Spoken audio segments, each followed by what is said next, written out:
Bonjour, voici l'analyse technique du CAC 40 pour la journée du mercredi 7 juillet 2010 du site boursicoté.com.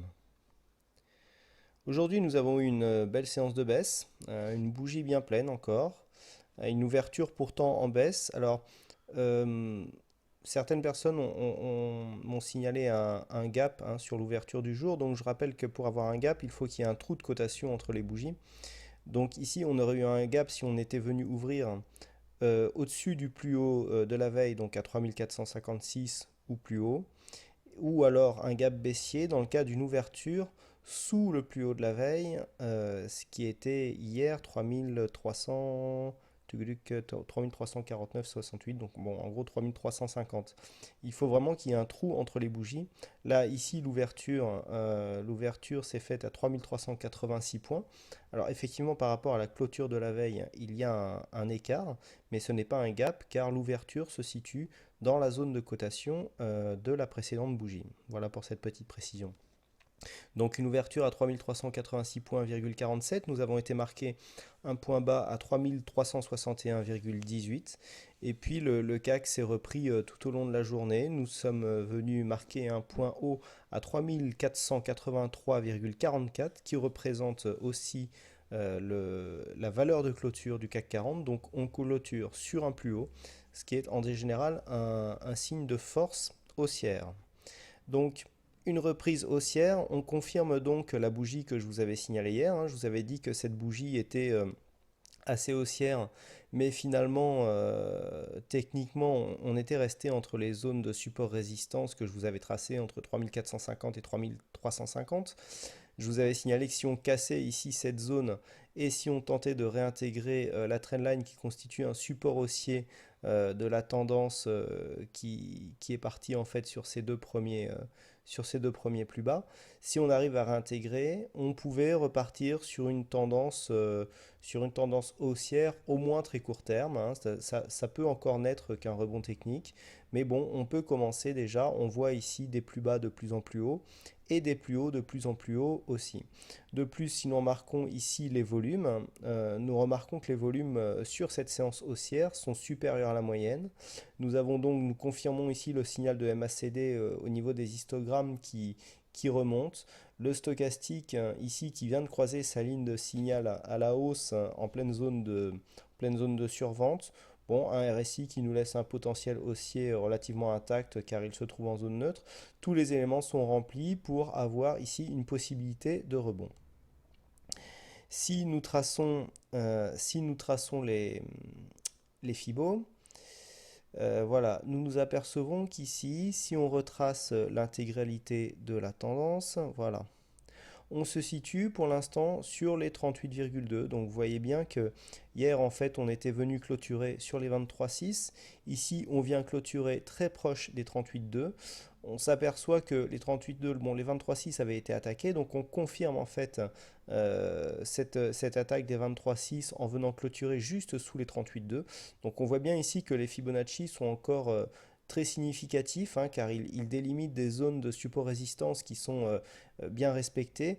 On ne peut pas toujours, on peut pas toujours lier ça au hasard. Donc bah voilà, ici on vient clôturer pile poil sur cette zone. Ici on vient clôturer à quelques points du 38,2, en plus sur un plus haut. Bon, on peut aller facilement jusqu'au 50%, donc jusqu'aux 3540 points. Donc la zone ici de résistance majeure se situe à 3550.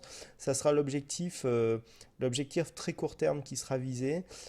Tant que l'on ne dépasse pas ici cette zone des 3550, on considérera que l'on est sur un rebond purement technique qui pourrait rebasculer dans un mouvement de baisse à un horizon plus moyen terme. Je rappelle que la tendance moyen terme est toujours baissière. On a toujours des plus hauts si on élargit la vue. Voilà. On a des plus hauts moyen terme qui sont de plus en plus bas. Là, on descend. Et au niveau des plus bas, on a tendance à venir marquer des plus bas de plus en plus bas aussi, puisque là, on a une succession de plus bas. Et même si on regarde avant, voilà, les plus bas, ici, vous voyez, on a un plus bas là, un plus bas là, un plus bas là, les plus bas descendent.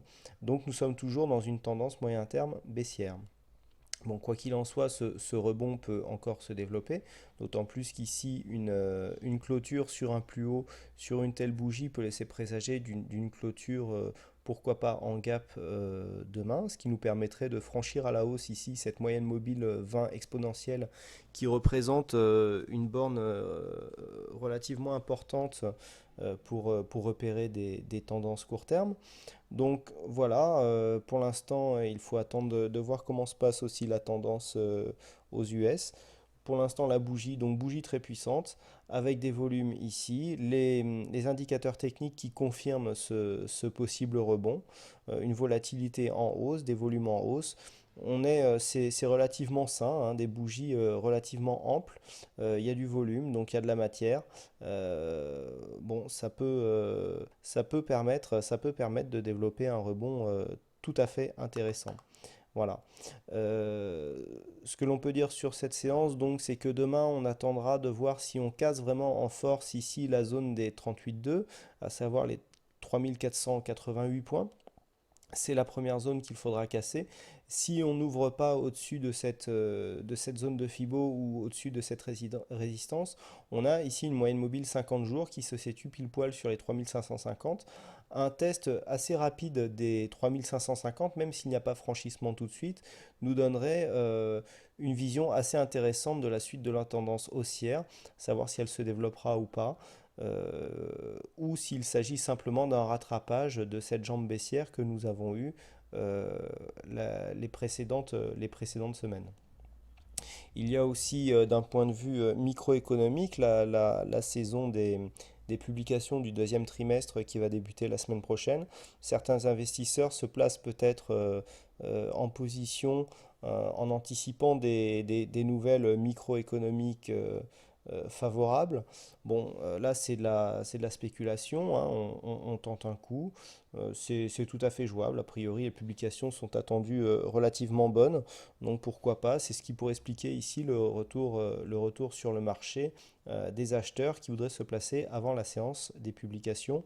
Mais bon, ceci n'est qu'une hypothèse. Il faudra vérifier ça à partir du début de la semaine prochaine, donc le 12. Hein, je crois que la séance des publications démarre le 12 juillet aux US. Voilà ce que l'on peut dire donc sur cette analyse technique. Il ne me reste plus qu'à vous souhaiter à toutes et à tous une très bonne soirée, bonne chance dans vos trades. Merci encore pour votre fidélité et les nombreuses visites que vous faites sur le site boursicoté.com. En ce qui concerne le site, il y a une panne du forum qui est hébergé chez un prestataire gratuit. Je suis en train de mettre en place un autre forum en open source sur le site, mais bon, il y a un gros travail de paramétrage. Donc, merci de patienter encore un petit peu pour patienter à ce forum. Je sais qu'il y en a certains qui sont impatients.